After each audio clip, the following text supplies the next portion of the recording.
Okay, welcome everybody to our council meeting of July 13th, 2021.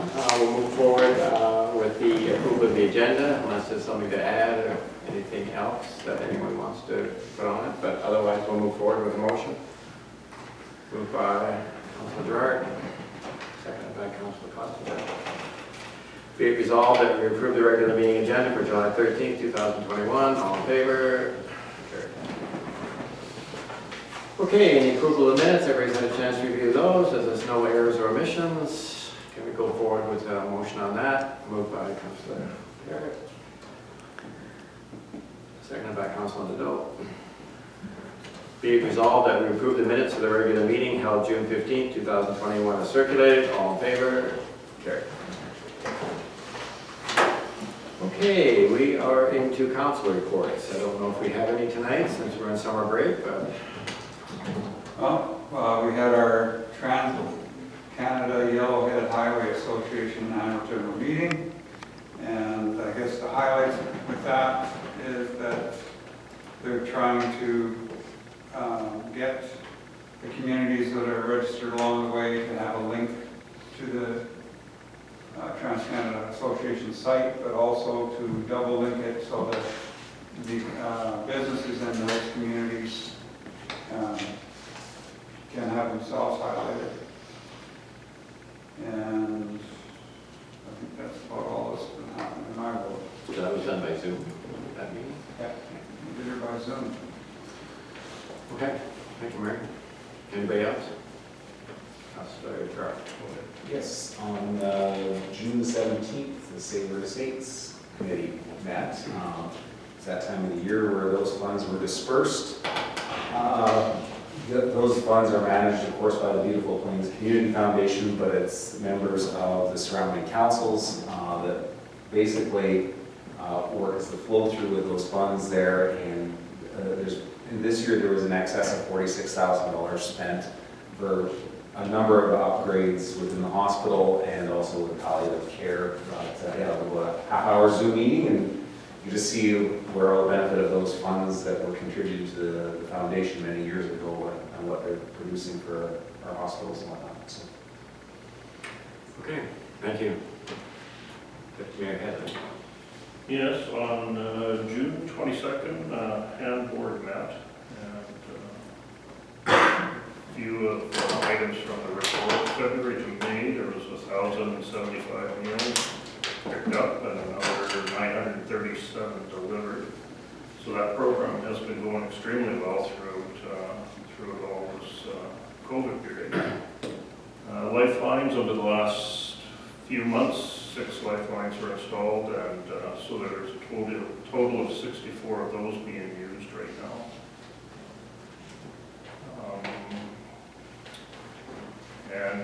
We've been receiving calls from Alberta and British Columbia from people seeking information and services for family members living in Neepawa.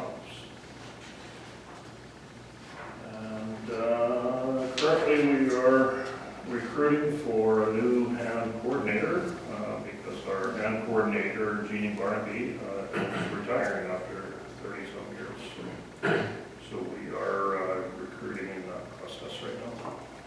Jeannie's leaving on the first block. Yes. Yeah. Okay, thank you. Anybody else? What, no library report? What do you have? You know, it was just standard business, so I didn't want to mention much, but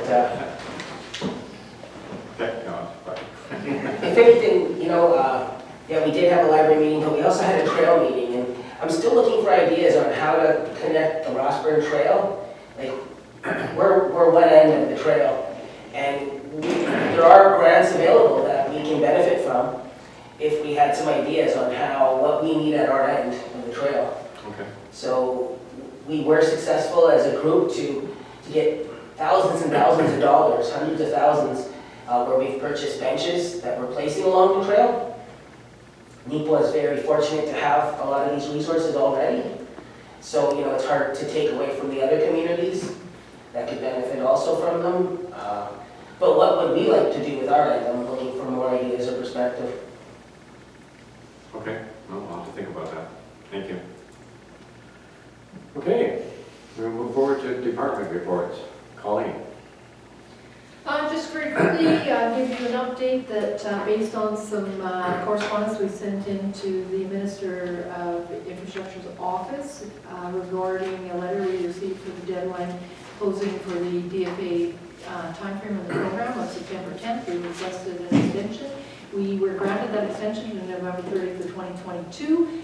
This as a result of clearly we cannot have Park Lake and the bridges installed by September of this year. So we received our letter almost very quickly after that correspondence went in, giving us our extension. And then also the correspondence we sent in regarding how to pay for roughly $10 to $12 million worth of restoration costs over the term of this year and next year. And the fact that we just don't have that kind of cash sitting here, we have to get some kind of a loan to do that. So they very graciously granted us advance monies in the queue already to I guess we can apply our expenditures towards, and very much appreciated. Those were in our bank account within like 3 days, so that was kind of nice. And the last thing I would note for those that were affected privately, a private homeowner out there, some of our correspondents also alluded to the fact that if there were, because we don't know everybody's scenario, if there were claims denied based on them referencing insurance or insurance should have covered it or something like that, the event, if Park Lake's breach and all the water that came the morning of July 1st affected you significantly or even, puts you out of pocket somehow, please call back into the DFA office and explain that. Make sure they understand that the release of all the waters from Park Lake was an event that you could not have been insurable from.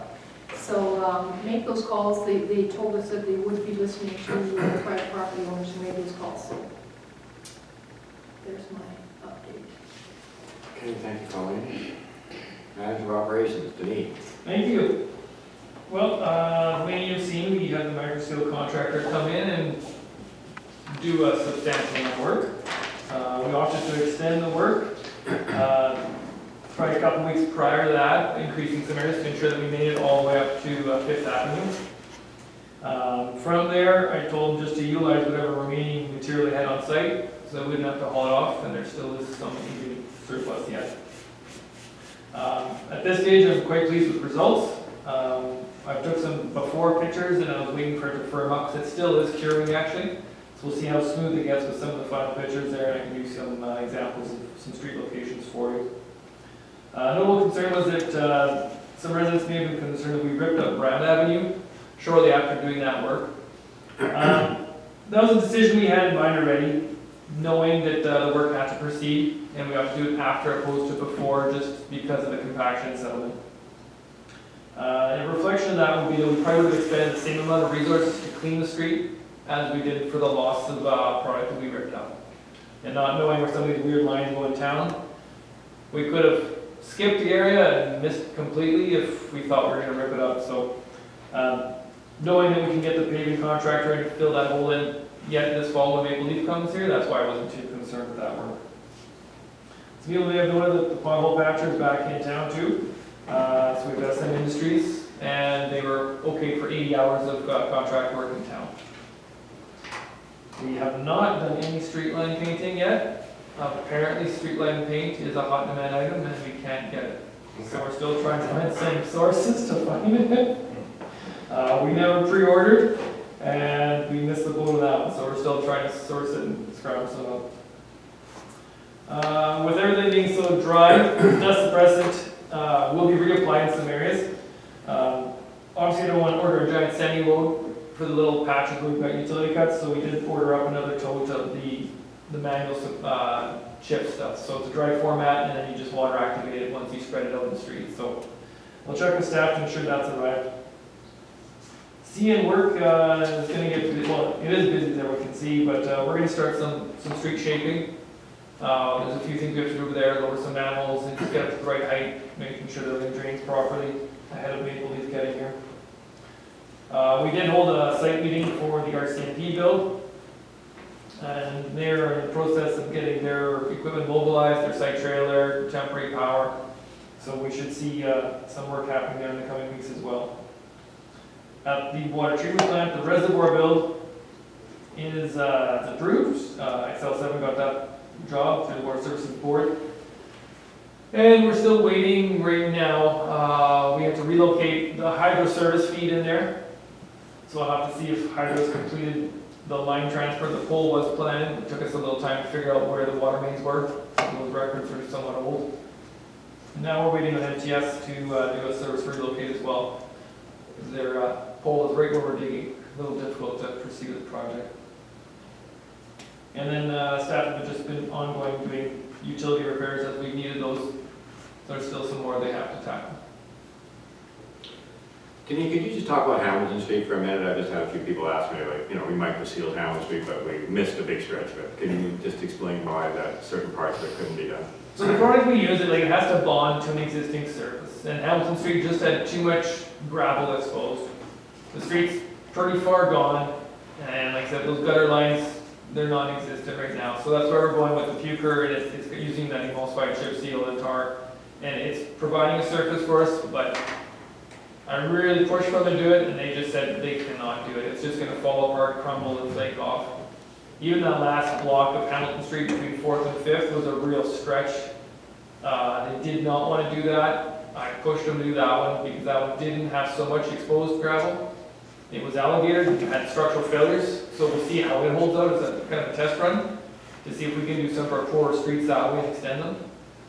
But yeah, those two blocks just unfortunately too far gone. So to actually do these 2 blocks, you would have to do. I'll have to rip them up Yeah. and resurface them that way. Okay. Anybody else got any questions for me? Did you manage to get any prices on the continuous flow one that grinds, reheats, and puts it down again? No, I have not. I don't know anyone that's doing the full retreat. Usually what they do is they'll run a grinder first. So they'll, you've seen it on the highways too, like they'll grind those machines right out, and it spits it out on a conveyor into a semi-truck, and then a paving crew comes out afterwards and they'll bring it off. So there's more prep work involved with all those. I haven't yet to see any that are doing the one-stop shop where it's ground up, recycled immediately, and then tarred right after that. Like it's not That's what one of the truckers was saying, that they did have that machine. Yeah. Okay. Okay, that's it. Thank you, Denise. Okay, we'll move on to correspondence. A letter about the cemetery.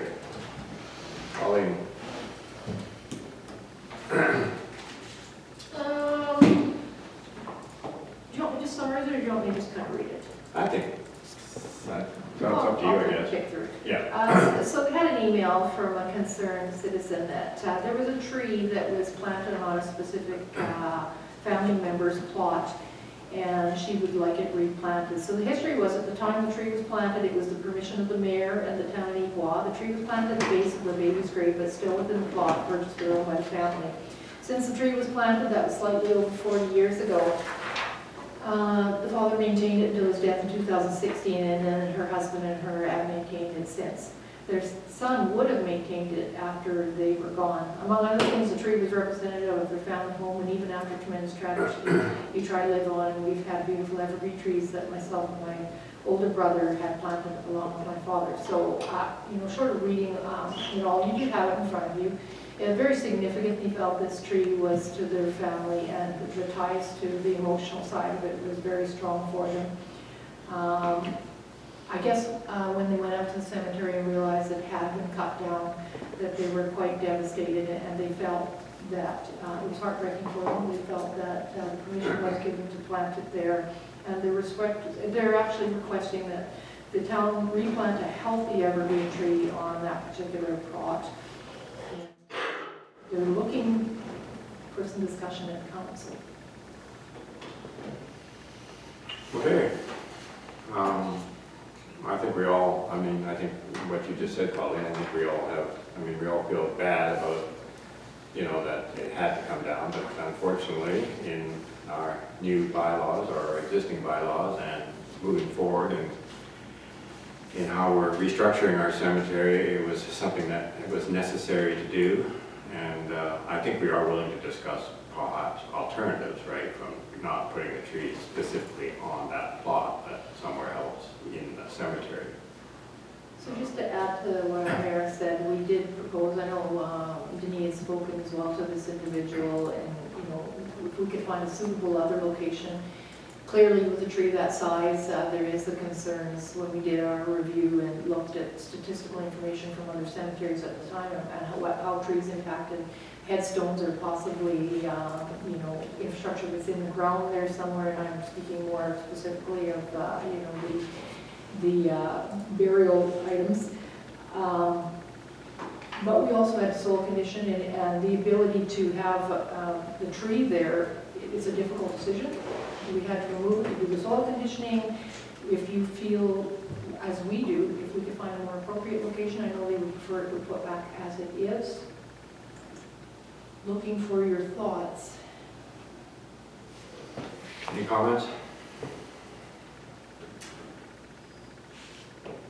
An appropriate relocation of a tree.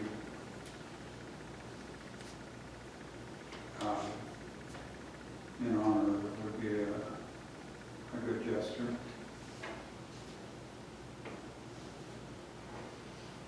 The whole intent was to make the cemetery functional without having roots tipping over monuments and increasing the labor intensity that we were experiencing. Yeah, right. I guess my question, and I was asked this actually in the public, was the town not aware that that tree was planted there specifically on that plot before it was cut down? That's the question I've been asked publicly, so I'm asking you. I don't think so. I know that it was 40 years ago, correct? Just so you know, our records do not reflect anything, so we're not saying the mayor and the council didn't give permission, because we don't know that answer. Our bylaws at the time specifically say there is no plantings or anything, no trees or shrubs put on plots, so that's all we have to go by if we're looking for statistical information. We also know that it wasn't until 1987 that the council actually took over the runnings of the cemetery, so I'm going to suggest the runnings at that time of the cemetery, pre-87, which if you're talking 40 years, was in the hands of the cemetery committee. So that's all I can offer you. We couldn't locate anything that even spoke to the permission for a tree or anything. And maybe it very well was given. We don't know. Yeah, because I think that was the understanding that this person had asked before it was cut, did they actually know that that tree was planted there specifically for that grave site there? And I We said, wouldn't, I 40 don't years think- ago, no, we wouldn't. Yeah. I wasn't sure, so No. that's why I just wanted to clarify Yeah. that. And then I know we even talked in here to put one back. I know they also said maybe they would have relocated that tree, the size of that tree, to put a tree spade into that particular area. Would be chaos for the adjacent burials that are there. It just wasn't an option. Like, obviously, someone knew about it because it's been maintained, you know, the family's maintaining it, but it was left there for 40 years. Do you think there's a record like Jack, or There's nothing. would he have any knowledge on that? Well, he probably knew it was there, but we also allowed flowers ever since the 50s, so you know, there probably was an odd shrub and various things there, so it wasn't necessarily out of place, is what I'm saying, but, you know. But now, because now we're not offering flowers or shrubs or tree or nothing, now it's just clearly noticeable that it's gone. It's unfortunate that this happened. I'm wondering about any other agreements that remain that we might not be aware of. There's nothing in all, we did so much research on the cemetery before you actually dealt with this in any depth, and there is very little information that would suggest there is historical things like this that occurred, any approvals of any sort. Councilor Jordan? I know I would support, you know, another tree planting elsewhere in the cemetery. You know, as a council, our vote that night was unanimous, and that we were going to move forward in how we managed and maintained those plots going forward. Yeah, it's unfortunate, and it was one of those ones where we knew there was probably going to be some risks like this along the way, and you know, if we I guess agree to this one, is there other ones that we are opening the door to and we're really backing away from the policy that we essentially all voted for, just over a year ago, when we said we were going to move forward at cemetery there.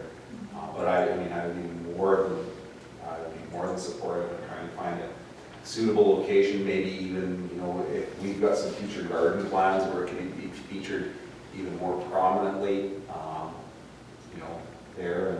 It's, like I said, it's unfortunate, there's no ands, ifs, or buts about it, but I think that moving forward, we have to stick to what we all said we were going to do at the time.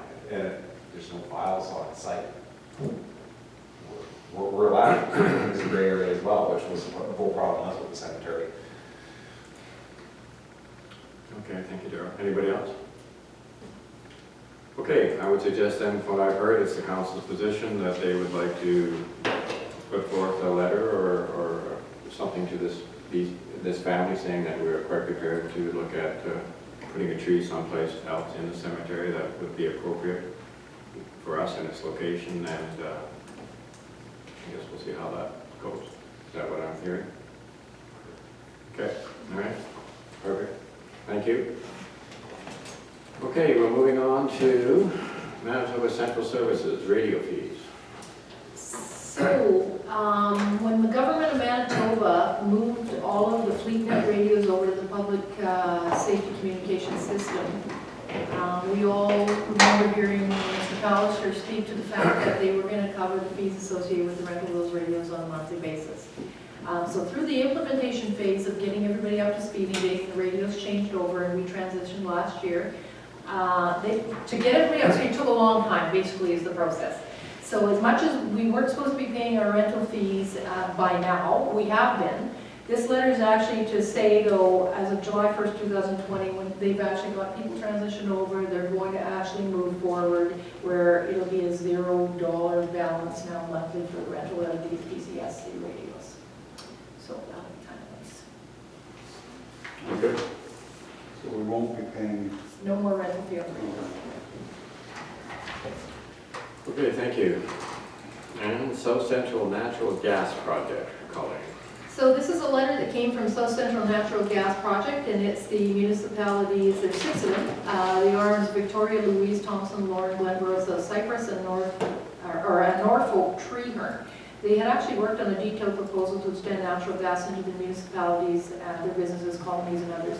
So they submitted an application to the Investment in Canada Infrastructure Fund, and they were denied their application. But in the denial, they were basically advised that maybe they should reach out and make this a more broader project. So I guess they sent out letters to all of the surrounding communities looking for information to identify our energy needs and priorities, and whether you're interested in somehow participating in this or having us supply some information to them or not. And maybe they put in another application, I would guess, once they hear back from everybody. And it could include natural gas, solar, biodiesel, just about anything. So I guess I would have to defer to Denis whether he thinks there's some kind of linkage there.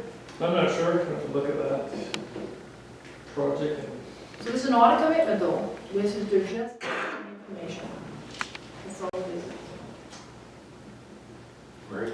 But this sounds to me like they're trying to get natural gas sent into communities that currently do not have natural gas.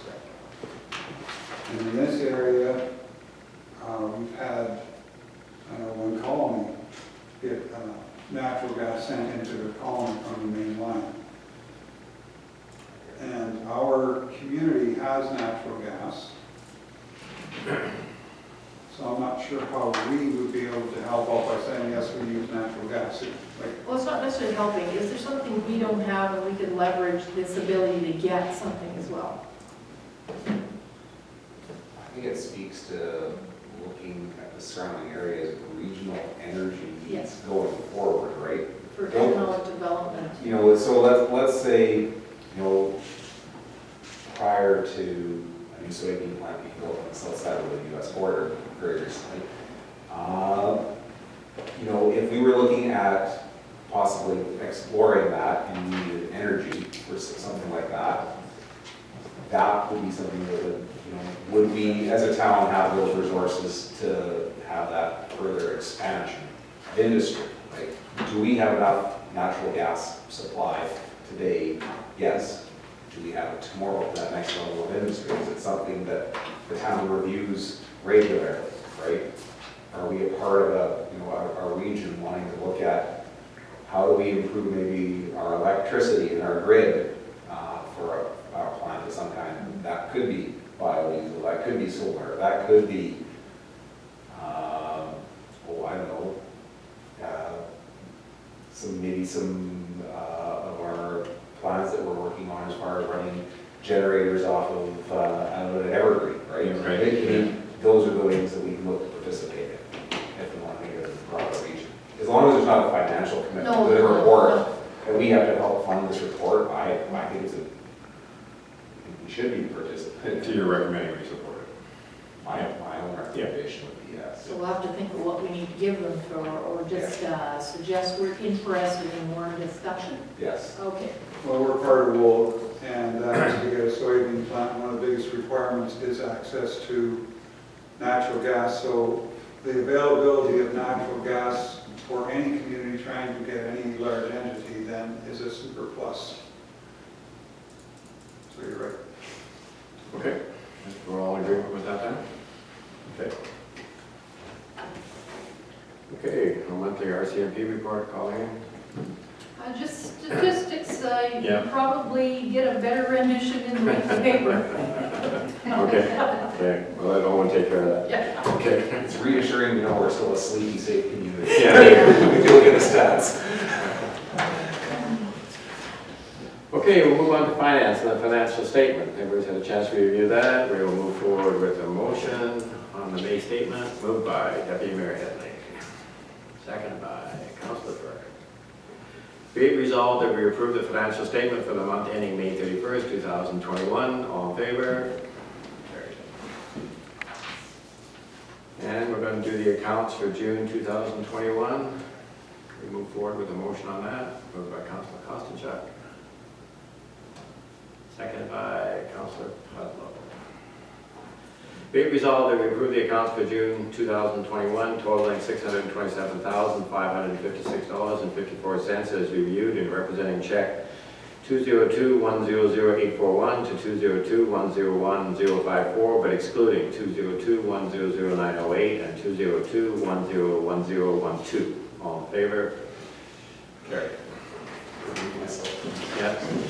Mayor Headley, Councilor Gerard, we're moving themselves to conflict. We're going to move forward with the accounts for the co-op and home hardware for April 2021, moved by Councilor Parrott, seconded by Councilor Nadeau.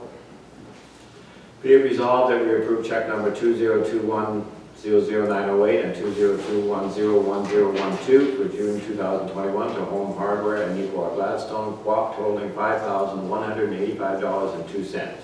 All in favor? Carried.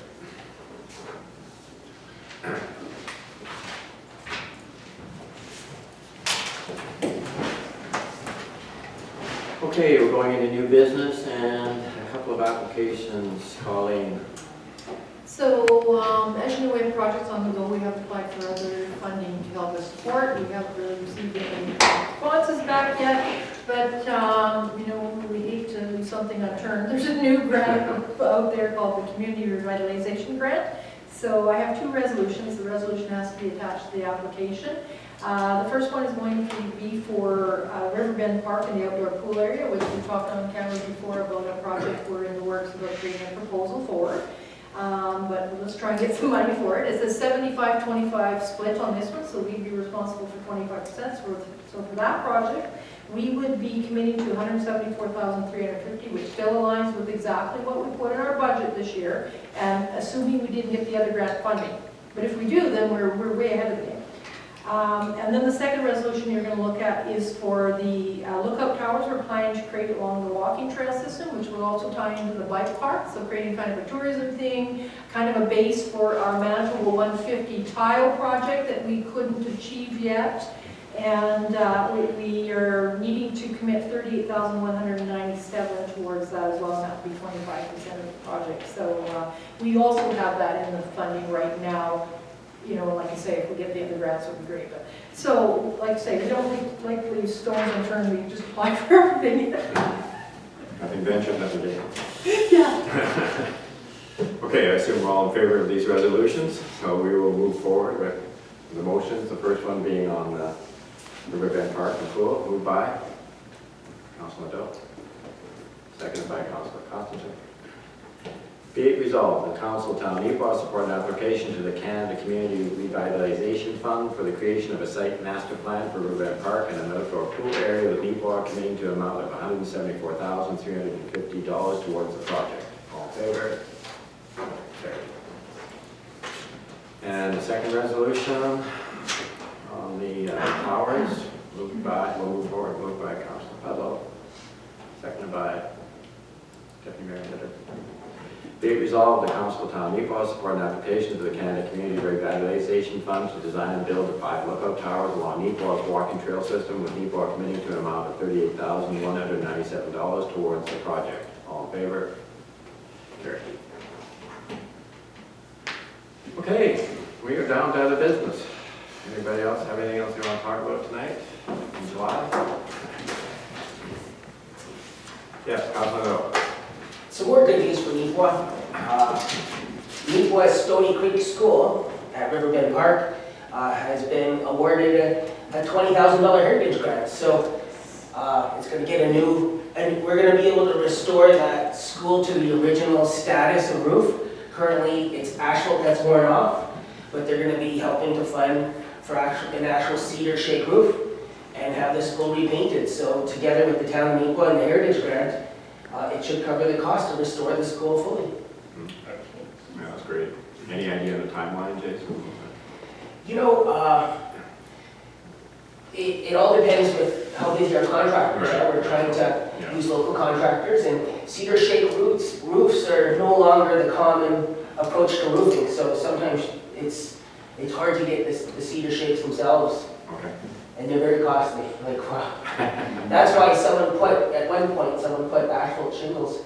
I was talking with one of the old lions there, Cecil was telling me when it was back over down the road a bit, how when it moved over to the park here in 64, you know, he was saying, you know, he wasn't sure if the shakes were still on it at that time, but finding some of that history is definitely very interesting. Okay. But the goal is as soon as we get like the check approved and go forward with it, so anyway. Okay, thank you. Anybody else? Okay, I guess we will move forward with adjournment. Moved by Councilor Felton, seconded by Councilor Constantine. Be it resolved that the Council of Town Neepawa do now adjourn this regular meeting of council at 7:35 p.m. All in favor? Carried.